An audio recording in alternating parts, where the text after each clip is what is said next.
everyone, it's Tracy here from Mini Scenes. Now today I am going to be having a go at making a set of dominoes. Now when I made the prototypes, I was startled how easy they were. I used some mica powder to make the pretty colour, and the dots, this is what had put me off making these before. The dots are dead easy. You just draw them into the mould before you actually make it. So I'll introduce you to the tools for today. Obviously a domino mould. You can see these are raised, all the little dots, as is the line down the middle. So that makes them easy to colour in. I'm using this pen, which is just a silver marker pen. It's very, very shiny. And if I could find my bullet tip one, I think it would be easier actually to get around these dots, but I'm doing okay with this one. I will be using my Union Jack Art resin, as usual. I use other sorts as well. I do like Let's Resin and various other brands, but at the moment I've got a good stock of this and I find it very good. So nice and easy to use. It's a one-to-one. I prefer the one-to-one type resins because, you know, I'm a little hard of thinking at times, and that does make it easy to mix. The mica powder I'll be using, I'm going to use this. It's called Raspberry. So I think it's going to come out a nice Christmassy ready pinky colour, which would be quite nice. It's from Let's Resin. So I shall be using that. Got my trusty rubber mat as well. That's a Let's Resin one, but normal silicone cooking mats work well. Silicone just comes, everything comes off it. You can peel it off, wipe it off, all sorts. So it's a really good surface to work on. The only couple of things I did find when I was making the prototypes is be very careful when you're doing with your pen. As you can see, I messed this one up a bit because I didn't quite get all along the line, but I did manage to get next to it. And once it's done, it's done. You possibly could get along there with a fine pen and touch it up, but you certainly can't get the over marking out, because the resin will take the silver ink up into itself somehow. It actually seals it in, it becomes part of it. Now that's great because it means the dots will never wear off, but it does mean if you make a mistake, it's kind of there for good.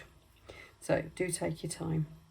Right, this is obviously going to take me a little while to do all of these. But basically this is how you do it. I'll start up in this corner here. Look, as you can see, I've already started one. You literally colour them in. And this is why I think it might be easier on with a bullet tipped pen. The chisel tip, I can't get down the side so easily without getting it where it shouldn't be. But if I ever find my bullet tip pen, I shall try it. Got a load of these pens somewhere. Right. Yes, I do need to tidy up my craft stuff. I know. Now look, there's a bit that's gone over. It's quite easy. I'm just going to get my nail and tidy it. There we are. So once I've done all of them, which I won't put you through the pain of watching me doing all of them, I will mix the resin up and put that in. So I'm going to fast forward a bit on this video so that you can see quite what I'm doing with the colours, and then after a couple of them I will cut and we'll come back to do the resin part.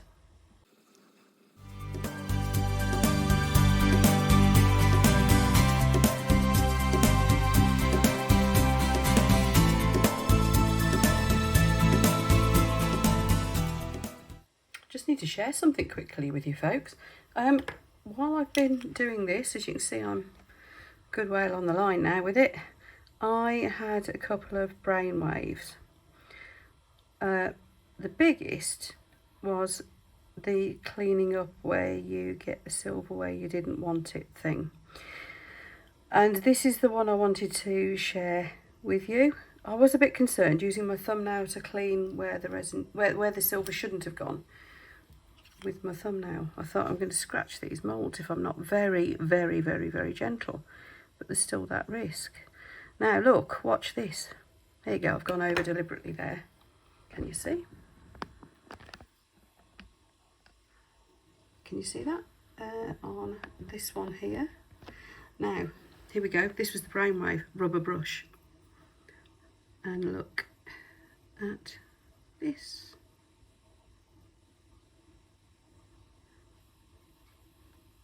As long as you do it while it's still wet, while the paint is still wet, it comes right off.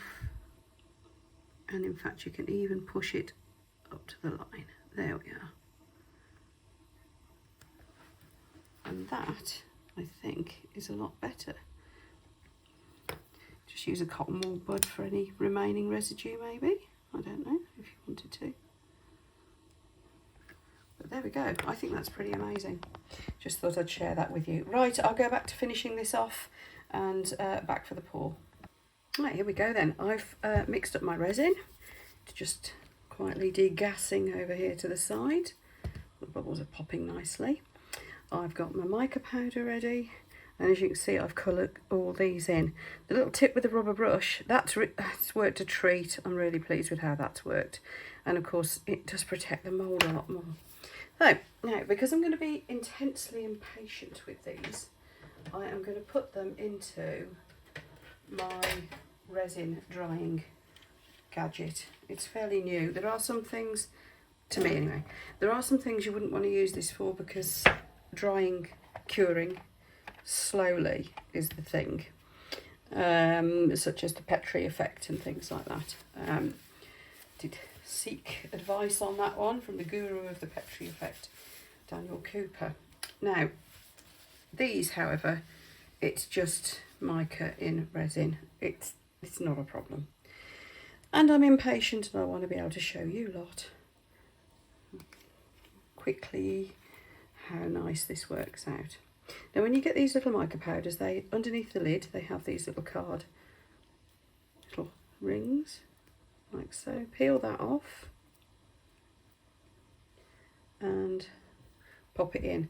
Now I know, no matter how, oh look at that colour, no matter how strong this colour is, oops, I am going to need quite a lot. Whether I need quite that much I don't know. Anyway, I'm going to put it away for now. Probably should have got a little spoon to get that out with. Anyway, let's mix it in. There we go.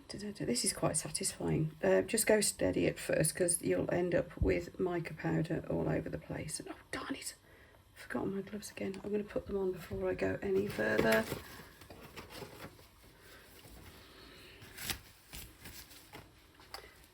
Won't hurt for that to sit for a couple of minutes anyway.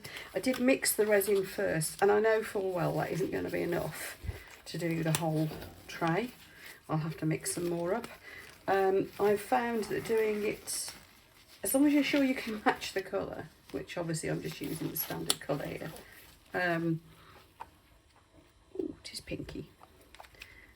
As long as you match the colour, it is worth doing it in smaller batches because the mica, it's hard to mix the mica in if you've got a really big cup, and also there is a risk of a flash cure. Oh, this colour's lovely.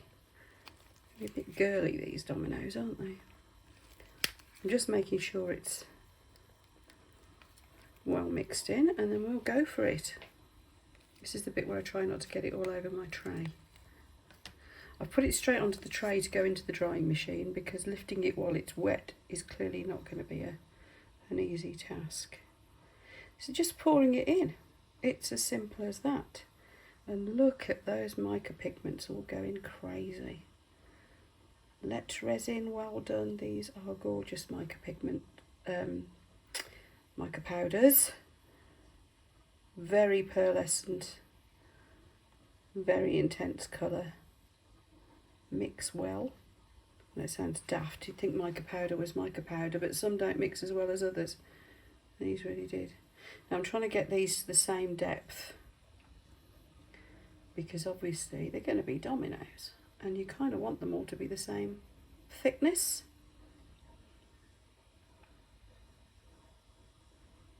So I'm trying to bring them up to the same level in the moulds, which is a little bit trial and error. I think I need a little bit more in that one. because you can put tiny drips in afterwards. Probably the best is to let it stand for a few minutes, then just come back and check your levels. These little yoghurt pots have been a godsend. Be warned, if you use little yoghurt pots and other things that you've recycled for mixing your resin in, just check that the resin doesn't dissolve them first. I found some brands they do. They just dissolve, so you end up with a big stodgy sticky mess and resin everywhere, and oh, horrible, horrible. These are some cheap supermarket own brand yogurts that I found actually really rather nice. And the pots don't dissolve when you tip resin in them. Right, I'm going to fast forward because I'm sure you don't want to listen to me waffling. I don't think there's anything else earth-shatteringly important to tell you at this point. Let me think. Right, if I fast forward while I do the rest of these, I will then be letting it sit for a few minutes, giving it a quick click with my heat gun, probably my torch, just to make sure any bubbles are gone.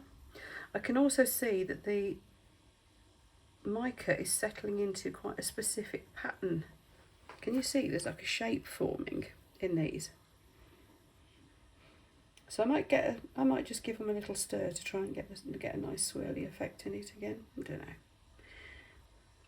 But I'll be putting it then, once they're all full, into my drying machine.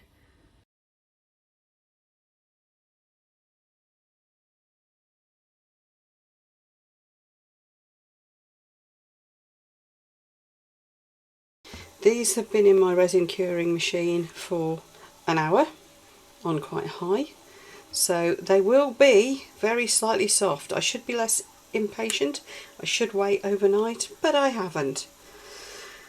So it is what it is. Let's get these demoulded. Let me just get you where we can see better.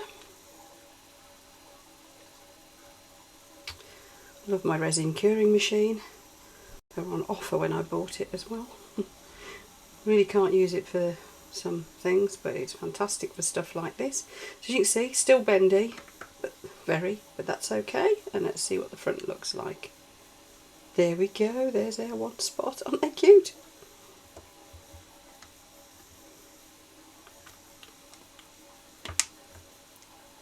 One at each end. There we go. So the mica it's just gone nice and smooth on this side. The back is kind of sparkly, but you can see how these are going to work as dominoes, can't you? Let's pull you back out a bit. There we are. Yeah. Here we go. Look, so we're playing a game. Oh, yes, I can go there. I can go there with that one. And so on. But as you can see, the silver that I use for the dots and the line has been kind of melded into the resin. So that is really very nice, and it is not going to come off. There you go. Oh, I can go there. I wondered if I could still remember how to play dominoes. I'm sure you don't want to see me demoulding the whole lot. That will bore you silly. So the thing you will see next will be the finished lot all out on show, ready for the picture that I will take for the thumbnail.